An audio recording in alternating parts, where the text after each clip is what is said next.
The massive doors of the Galactic Council chamber slid open with a whisper. Ambassador Jack Morrison walked through, his black suit standing out among the colorful alien delegates. 200 years had passed since humanity's last war, but the other species still watched him with careful eyes. Jack took his seat at the human section, noticing how the nearby aliens shifted slightly away. Even after all this time, they remembered. He opened his datapad and pretended not to see their nervous glances. The council chamber was beautiful, with walls made of living crystal that changed color with the mood of the meeting. Today, they glowed a peaceful blue. Representatives from 50 different species filled the circular room, each in their designated area. "The meeting will now begin," announced the Vel representative, their translucent body shimmering. The Vel always led these meetings because they were the oldest spacefaring race. Jack listened as they discussed trade routes, mining rights, and border disputes. All normal things for a galaxy at peace. But he noticed how every speaker glanced at the human section before making any strong statements. During the break, Jack walked to the refreshment area. A young alien diplomat approached him. She was Zirakel from the Then people with purple skin and silver eyes. This was clearly her first time at the council.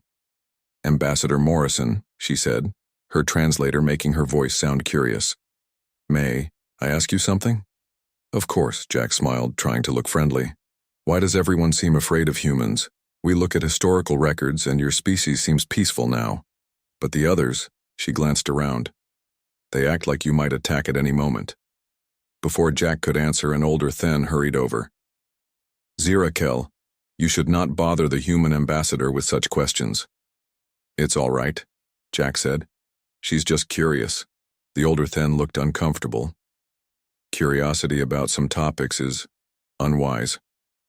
He gently pulled Zirakel away, whispering something that made her eyes widen.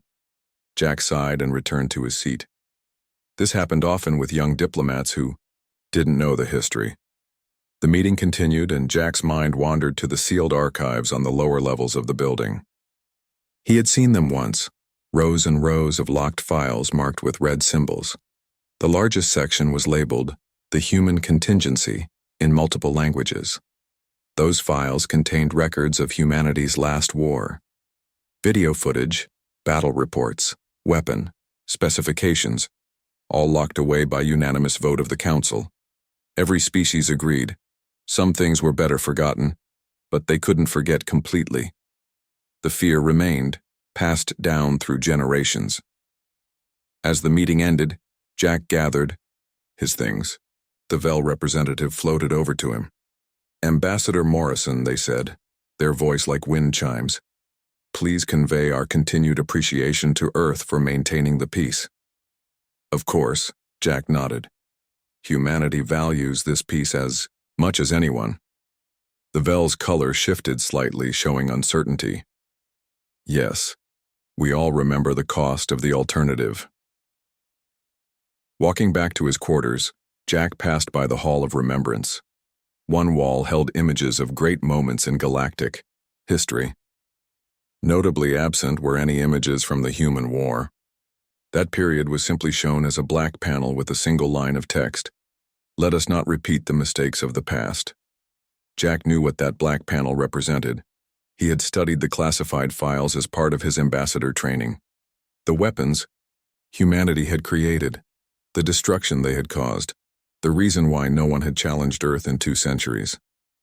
In his room, Jack looked out at the stars. Somewhere out there, dormant human fleets waited in hidden bases.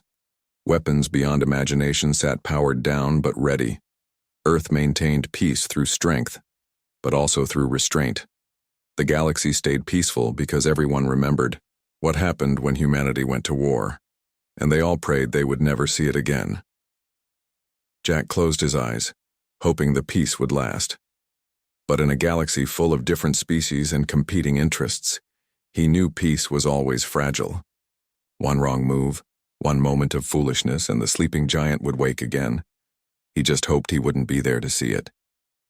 The emergency message reached Captain Lisa Turner during her morning coffee. Her hand froze halfway to her mouth as she read the red-marked transmission from Epsilon 7. Kryn warships entering system. Multiple vessels. Colony requesting immediate assistance.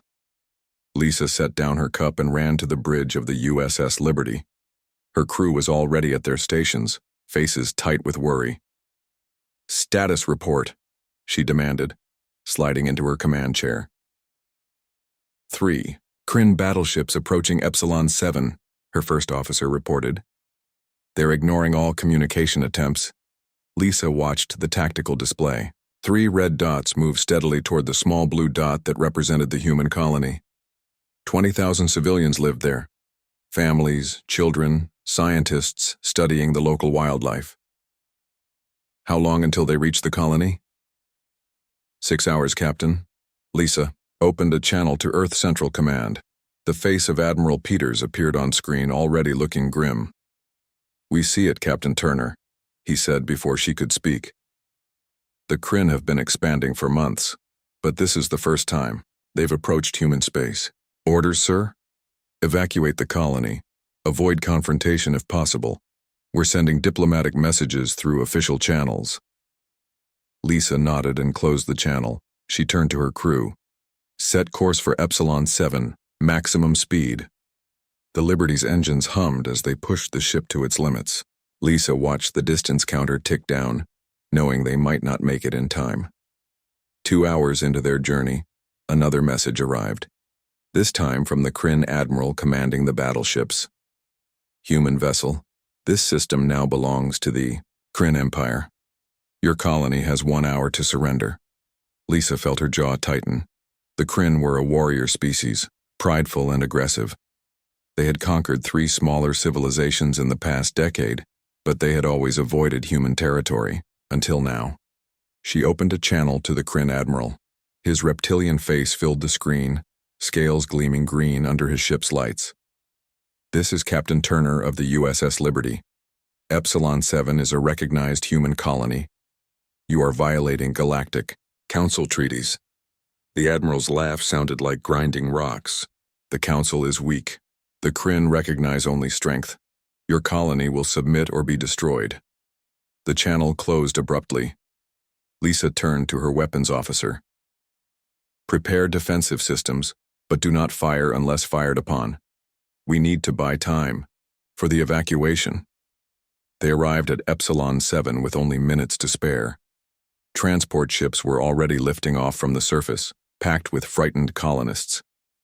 The Liberty positioned itself between the colony and the approaching Kryn ships.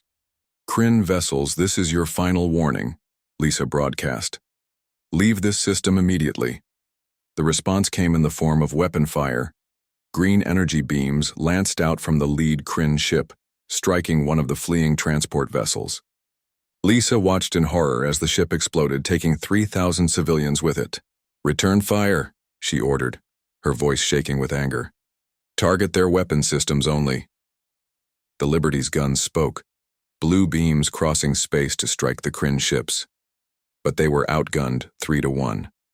More Kryn fire slipped past their defenses, hitting 2 more transports. "Captain," her tactical officer shouted, "we can't hold them off much longer."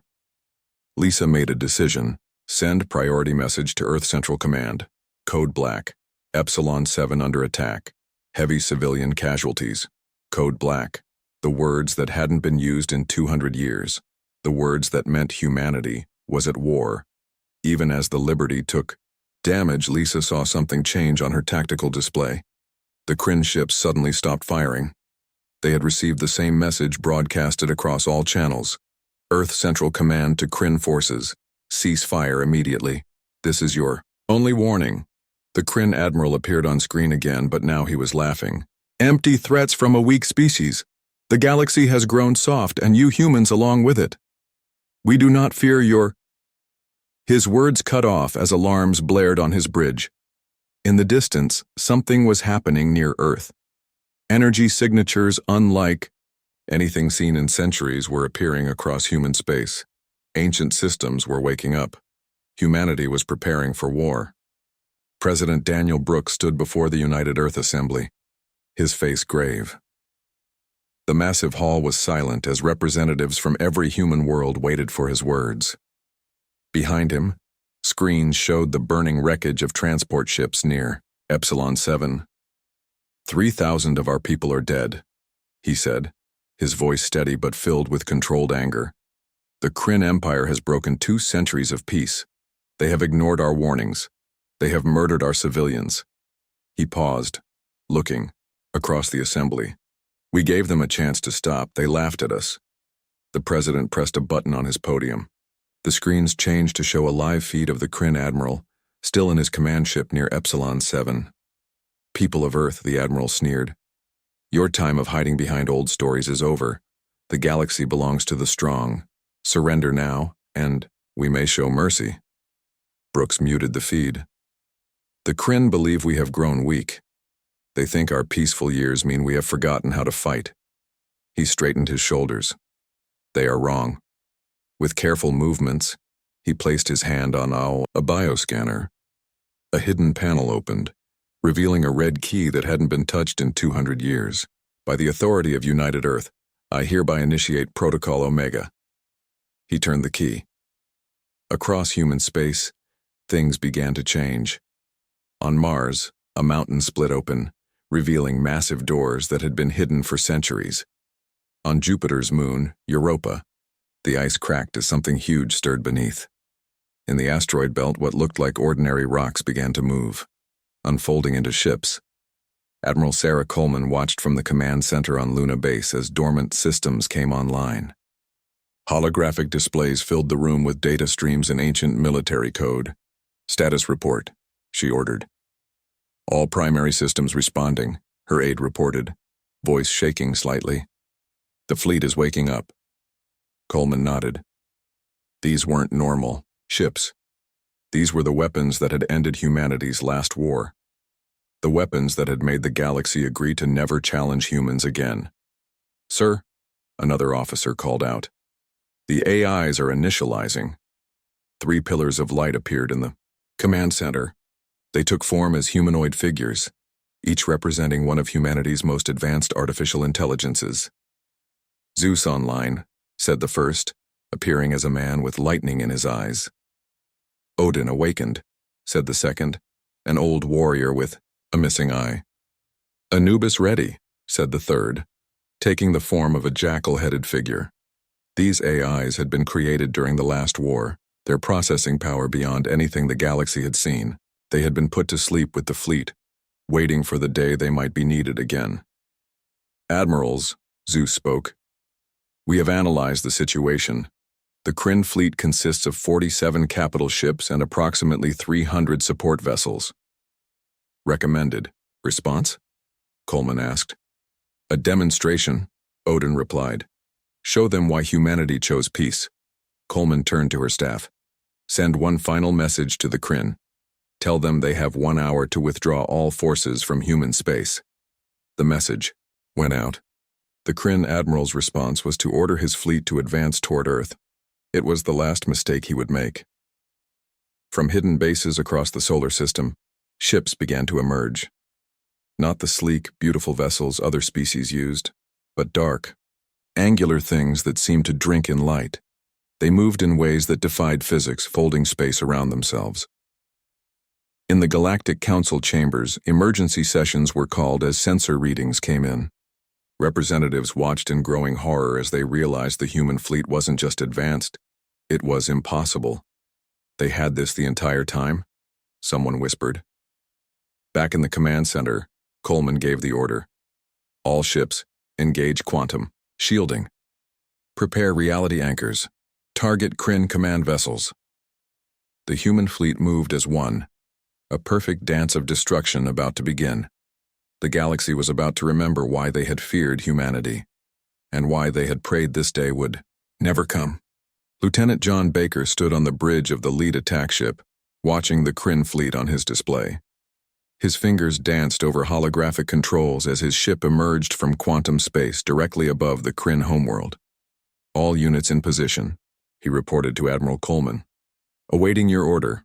In the command center, Coleman studied the tactical display. The Kryn had 3 moons orbiting their planet, each one fortified with weapons platforms and military bases. Zeus, she called. Execute lunar demonstration.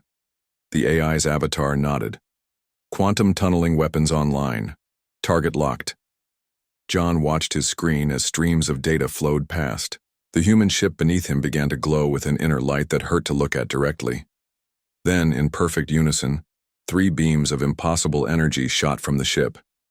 The beams hit all 3 moons at the same moment. For a heartbeat, nothing happened. Then the moons began to collapse inward, their matter compressed into points so small they couldn't be seen.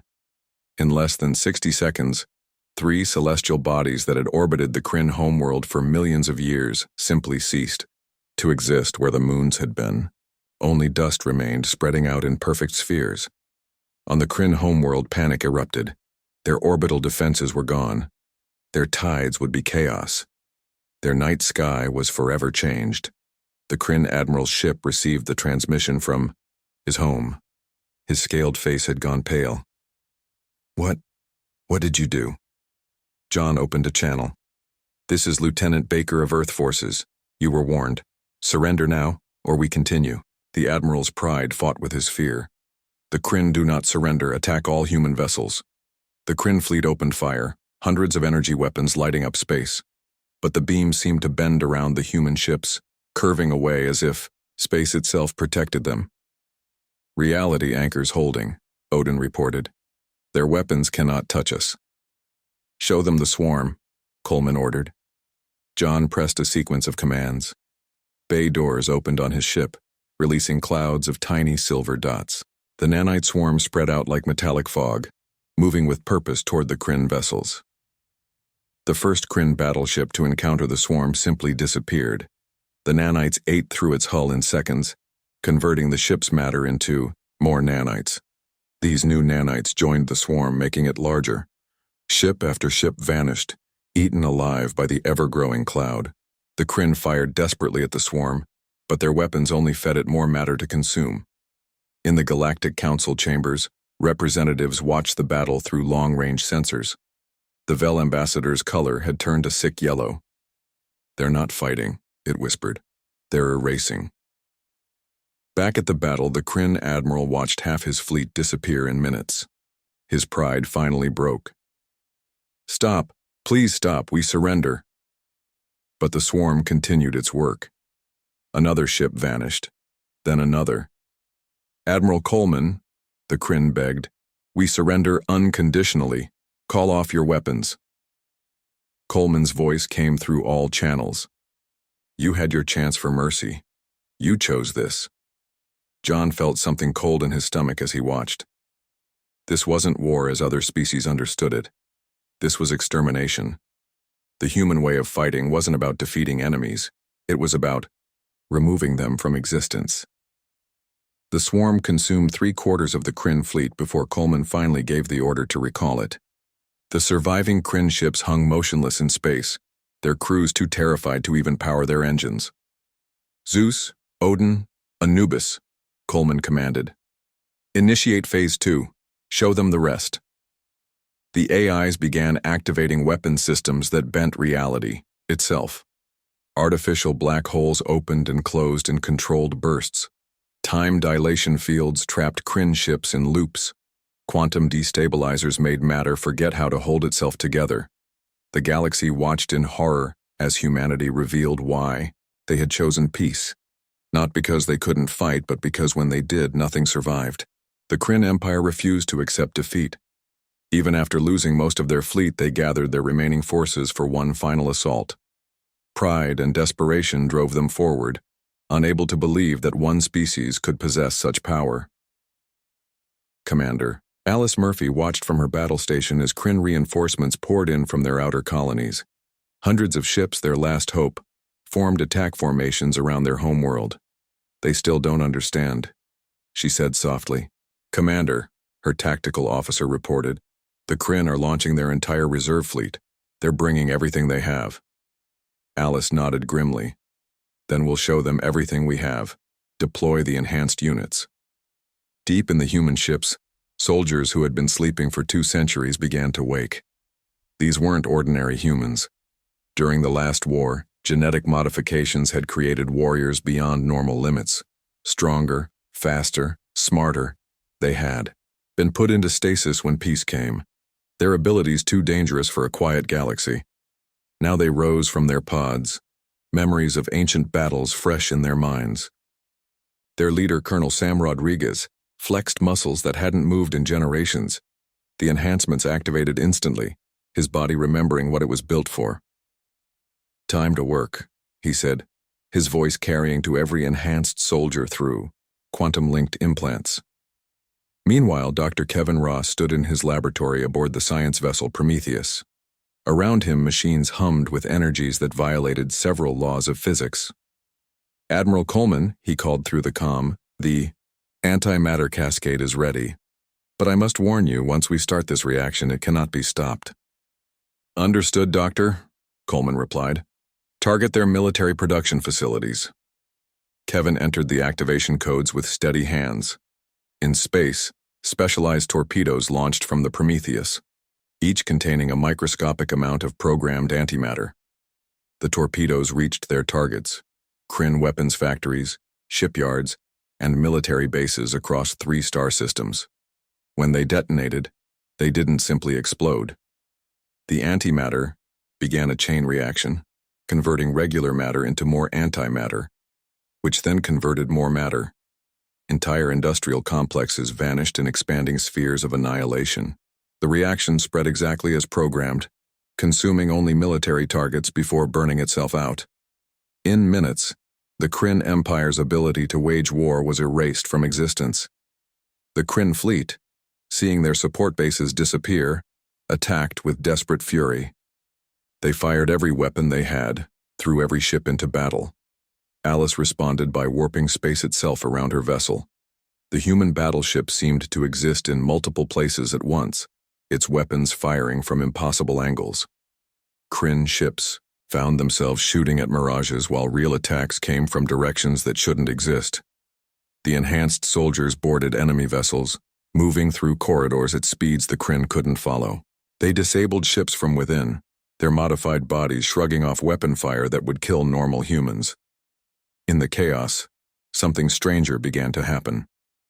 Entire Kryn battle groups started vanishing, pulled into artificial black holes that appeared and disappeared in seconds.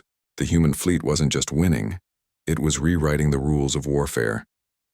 At the Galactic Council, representatives from dozens of species watched the battle feeds in stunned silence. The Vel ambassador turned to others, its form trembling. "Now, you understand?" it said.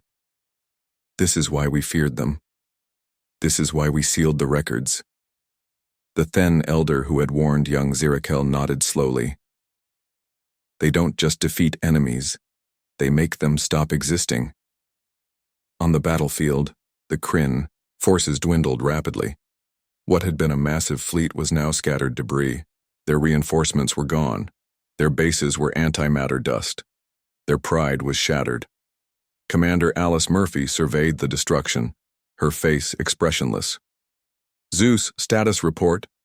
Kryn military capability reduced by 99.7%. The AI responded. "Remaining forces consist of civilian vessels and planetary defense volunteers." Alice felt no joy in victory. This wasn't war. It was extermination. And it was exactly what humanity had tried to avoid for 200 years. "Prepare for final phase," she ordered. "It's time to end this." The Galactic Council called an emergency session. Representatives from every major species begged humanity to show mercy. The Vel ambassador's form flickered with distress as it addressed Admiral Coleman through the quantum link. "Please," it pleaded. "The Kryn have learned their lesson. Show them mercy. Show the galaxy that humans can forgive." Coleman's face remained hard.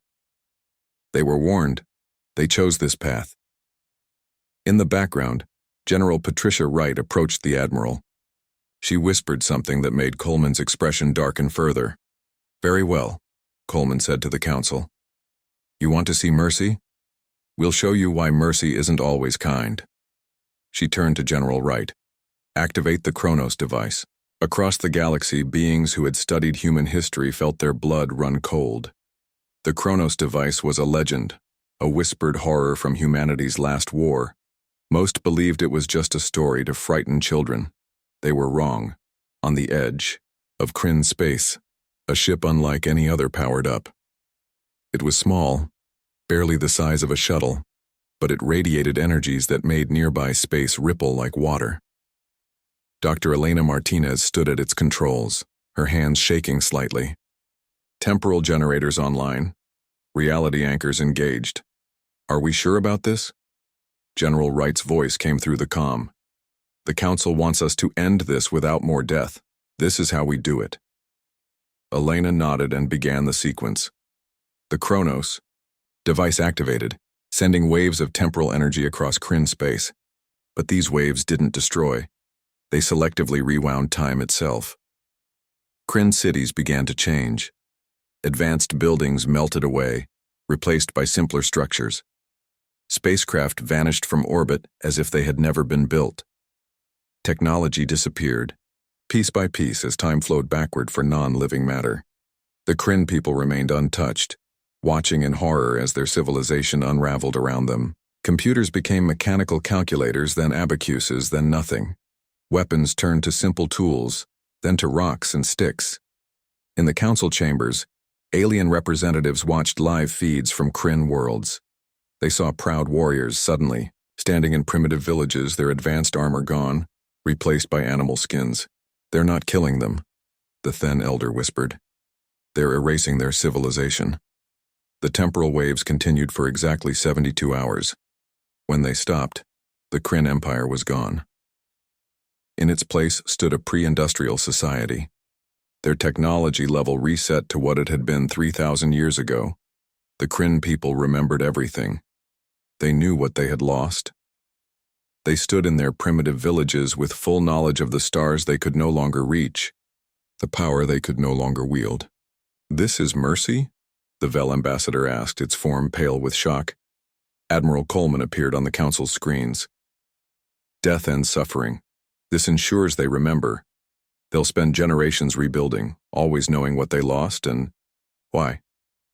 On Kryn worlds, former admirals and generals wept as they tried to explain electricity to their children, knowing the concepts but lacking any way to recreate them. Their libraries were gone, their databases erased, their accumulated knowledge existing only in living memory. The human fleet began to withdraw, their terrible weapons powering down once more. As they left, they deployed observation satellites to ensure the Kryn remained at their reset technological level. "Let the galaxy understand," President Brooks announced in a final broadcast. "We chose peace, not from weakness, but from knowledge of our own strength. Challenge us again and we won't just defeat you. We'll erase everything you've built while leaving you alive to remember it." In the council chambers, Zirakel finally understood why the elders had warned her. She watched the feeds from Kryn, seeing former starship captains learning to farm, with wooden tools. "They don't just win wars," she said softly. "They win so completely that their enemies can never fight again." The elder beside her nodded. "And now you know why we pray for peace." The Kryn leadership gathered in what had once been their grand council chamber. Now it was a simple stone building with wooden benches. Former Admiral Vrax, who had commanded fleets of starships, sat on a rough wooden chair wearing clothes made from plant fibers. "We must contact the humans," he said, his voice broken. "We must beg for forgiveness." Around him, other leaders nodded. They had spent 3 days trying to understand their new reality. No machines worked. No power flowed. Even simple metal tools had vanished, leaving them with stone and wood. Using mirrors and sunlight, they managed to send a message to the human observation satellites. The response came quickly. A shuttle descended from orbit, landing in what had been their capital city. Captain Lisa Turner stepped out, the same officer who had tried to protect the Epsilon 7 colony. She walked through streets where Kryn citizens stared at her with a mixture of fear and awe. They remembered attacking her ship. Now she walked among them like a god visiting mortals. In the council chamber, Vrax fell to his knees. "We surrender, completely. We were fools. We beg for mercy." Lisa looked at the former admiral, remembering how he had laughed at her warnings. "You already received mercy," she said, You're alive. Your people are alive. That's more than you gave our colonists. Please, another Kryn leader pleaded. At least give us back basic technology. Our people suffer. Our sick need medicine. Our cities need power. No, Lisa replied firmly. But we're not monsters. We'll help you survive. Over the next months, human ships brought supplies, not advanced technology, but basic humanitarian aid. They taught the Kryn how to farm efficiently with simple tools, how to preserve food, how to build better shelters. Captain Turner led many of these missions herself. She worked alongside Kryn farmers, showing them irrigation techniques. She helped build schools where Kryn children learned reading, writing, and basic mathematics, starting their civilization over from the beginning. The galaxy watched this strange mercy. The humans who had erased a spacefaring civilization now taught that same civilization how to grow crops and build wells. At the Galactic Council, new laws were written. The Do Not Provoke clause was added to every treaty involving humans. Species that had considered expansion now abandoned those plans. Border disputes were settled peacefully, with nervous glances toward human space. Young Zirakel visited the Kryn worlds as part of a council observation team. She watched human doctors teaching Kryn healers about herbs and basic medicine. She saw human engineers helping design water systems using only gravity and simple pipes. I don't understand, she said to Captain Turner during one visit. You destroyed them? Then you helped them? Lisa smiled sadly. We don't enjoy destruction. We never have. But we learned long ago that some lessons must be absolute. She gestured to the Kryn working in the fields. They'll remember this for thousands of years. Their children will grow up knowing what happens when you mistake kindness for weakness. The Council reinstated ancient protocols from after humanity's last war. Every species was reminded of the rules: respect human territory, honor human treaties, never harm human civilians. In the Kryn schools, children learned new legends. Stories of metal birds that flew between stars, of weapons that ate moons, of the day the sky gods took away their power.